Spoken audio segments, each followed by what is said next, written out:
بسم اللہ الرحمن الرحیم۔ السلام علیکم۔ آج ہم آپ کو حضرت ابراہیم علیہ السلام کے بارے میں بتائیں گے کہ انہیں آگ میں کیوں ڈالا گیا تھا۔ تو ویڈیو کو بنا اسکپ کیے اینڈ تک دیکھیے گا، اور اگر آپ اس قسم کی معلوماتی ویڈیو کو جاننا چاہتے ہیں تو ہمارے چینل کو سبسکرائب کر کے بیل نوٹیفیکیشن کو آن کر دیجیے گا۔ تو ایک دفعہ حضرت ابراہیم علیہ السلام ایک بت خانے میں گئے جہاں بہت سارے چھوٹے بڑے بت رکھے ہوئے تھے، اور ایک سب سے بڑا بت الگ رکھا ہوا تھا۔ ان بتوں کے سامنے طرح طرح کے لذیذ کھانے رکھے ہوئے تھے۔ یہ کھانا بت پرست لوگ اپنے ان معبودوں کے لیے لاتے تھے۔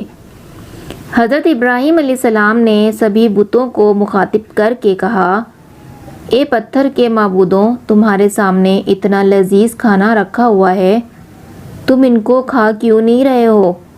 کھانا تو الگ کی بات ہے، تم تو آنکھ اٹھا کر بھی ان کی طرف نہیں دیکھ رہے ہو۔ تمہیں کیا ہو گیا ہے؟ تم کسی سے بات تک نہیں کرتے ہو۔ اس کے بعد حضرت ابراہیم علیہ السلام نے ایک کلہاڑی اٹھائی اور وہاں پر جتنے بت رکھے ہوئے تھے، سب سے بڑے والے بت کو چھوڑ کر سب بتوں کو چھوٹے چھوٹے ٹکڑے کر دیے اور کلہاڑی بڑے والے بت کے گلے میں لٹکا دی، اور وہ بت خانے سے چلے گئے۔ جب لوگ بت پرستی کے لیے آئے تو انہوں نے بت خانے کا ایسا منظر دیکھا تو وہ حیران رہ گئے۔ ان کے سارے معبود ٹوٹے پڑے تھے۔ وہ سوچنے لگے کہ یہ کس ظالم شخص کا کام ہے جس نے ہمارے معبودوں کی اس طرح توہین کی ہے، اور وہ کہنے لگے کہ ہم نے ان معبودوں کی حفاظت کے لیے یہاں پر کسی شخص کو کیوں نہیں تعینات کیا۔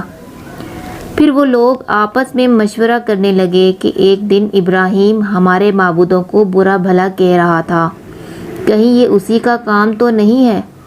چنانچہ سب لوگ مل کر حضرت ابراہیم علیہ السلام کو گھر سے بلا کر بت خانے میں لے کر آئے اور ان سے پوچھا کہ کیا ہمارے معبودوں کے ساتھ یہ ظالمانہ حرکت تم نے کی ہے؟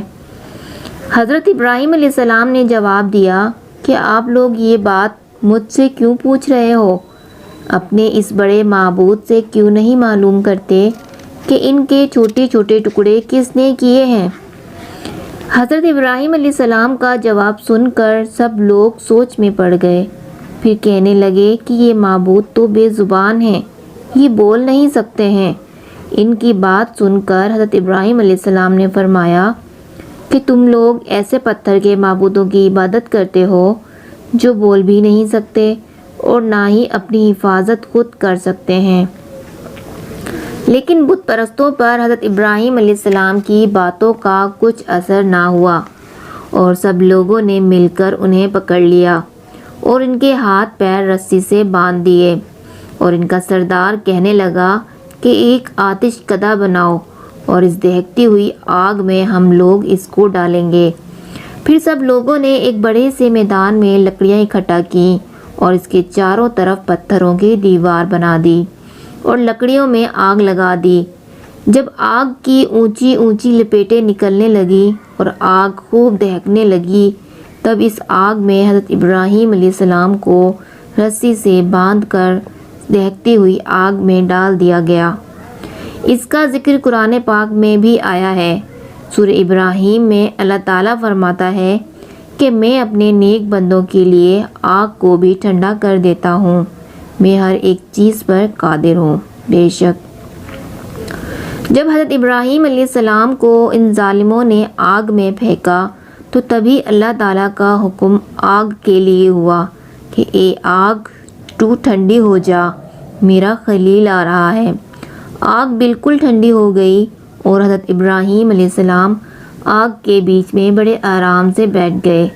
ان کا نہ جسم جلا اور نہ ان کے کپڑے جلے جو انہوں نے پہنے ہوئے تھے، صرف وہ رسیاں جلی جن سے انہیں باندھا گیا تھا۔ یہ معجزہ دیکھ کر سب لوگ حیران رہ گئے اور حضرت ابراہیم علیہ السلام کے معبود پر ایمان لے آئے۔ سبحان اللہ۔ یہ تھی ہماری آج کی ویڈیو۔ پسند آئے تو لائک اور کامنٹ کر کے ہماری حوصلہ افزائی ضرور کریے گا۔